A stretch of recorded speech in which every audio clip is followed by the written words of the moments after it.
हर्पल जियो drama मन मस्त मलंग बन चुका है, बहुत ही ज़्यादा इंटरेस्टिंग। जो होता है कबीर वो रिया को बहुत ज़्यादा प्यारे फार्म हाउस में लेके गया होता है। वहाँ पे वो जानबूझ के ज़िद कर रही होती है और उसको कहती है कि मैंने अलग ही रूम में सोना है।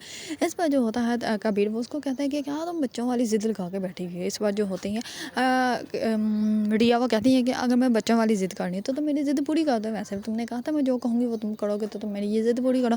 इस बार जो होती है रिया वो मुँह फुला के जो है वो बाहर आकर बैठ जाती है। इतने में ही कबीर पीछे से आता है और उसको कहता है कि अच्छा ठीक है, मैंने तुम्हारे लिए सामने वाले रूम जो है वो ओपन करवा दिया है, तो वहाँ पे सो सकती हो। इस पर रिया जो होती है वो बहुत ज़्यादा खुश होती है और वो अपने कमरे में जाती है, लॉक अपना रूम काट के और वहाँ पर आराम से जो है वो लेट जाती है। इस पर कबीर जो होता है वो कहता है कि इतनी आसानी से तो मैं तुम्हें सोने वाला नहीं दे सकता। इस पर वो जो मैनेजर होता है उसको कहता है कि तुम जैसे करो, जाओ सारे घर की जो है वो लाइट्स ऑफ कर दो। इस पर वैसे ही कहता है वो सारे घर की लाइट्स ऑफ कर देता है और वो ऑन ही नहीं करता।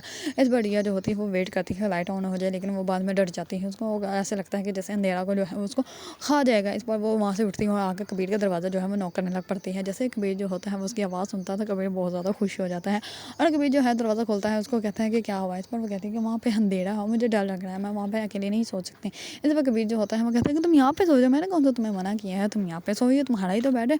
तो इस पर जो होती है वो रिया उसके पास ही सो जाती है और सुबह होते हैं रिया जो होती है वो कबीर को कहती है कि तुम मेरी ज़िंदगी जो है वो तो बहुत बर्बाद कर दोगे, मुझे ऐसे नहीं जीना। इस पर जो होता है कबीर वो कहता है कि तुम मेरी बीवी हो, मैं कभी भी तुम्हारी ना ही इज्जत पे आँच आने दूंगा, ना ही कभी तुम्हारी ज़िंदगी में कोई भी कमी रहेगी। तुम्हें जो चाहिए, तुम्हें जो खुशी चाहिए, मैं तुम्हें हर खुशी दूंगा, मैं तुम्हें सारे जहाँ की खुशियाँ दूंगा, लेकिन मैं तुम्हें खुद से कभी भी दूर नहीं होने दूंगा।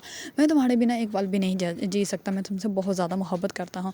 दूसरी तरफ मुबीन जो होता है वो अपनी माँ को कह देता है कि आप मेरी शादी जिसके साथ करवाना चाहती हैं करवा दें, लेकिन वफ़ा जो है वो भी इसी घर में रहेगी, लेकिन मैं शादी के लिए तैयार हूँ। इस पर जो होती है वफ़ा वो कहती है कि अब तो रिपोर्ट्स भी चाहिए, क्योंकि वो डॉक्टर के साथ दोबारा से मिल जाती है और वो उनको कहती है कि गलत रिपोर्ट्स बना दें। इस पर वो कहती है कि रिपोर्ट्स भी चाहिए, लेकिन फिर भी आप दूसरी शादी के लिए तैयार हो गए। इस पर वो कहता है कि मैं जो भी कर रहा हूँ मैं सिर्फ अपनी माँ के लिए कर रहा हूँ, अगर उसमें से भी औलाद ना हुई तो उसके बाद फिर मेरी माँ जो है मुझे कभी भी शादी करने के लिए नहीं कहेगी। अगर आप लोगों को ड्रामा मन मस्त मलंग पसंद है और इसके बारे में न्यू न्यू अपडेट जानना चाहते हैं तो मेरे चैनल को लाइक कमेंट एंड सब्सक्राइब करना मत भूलिएगा।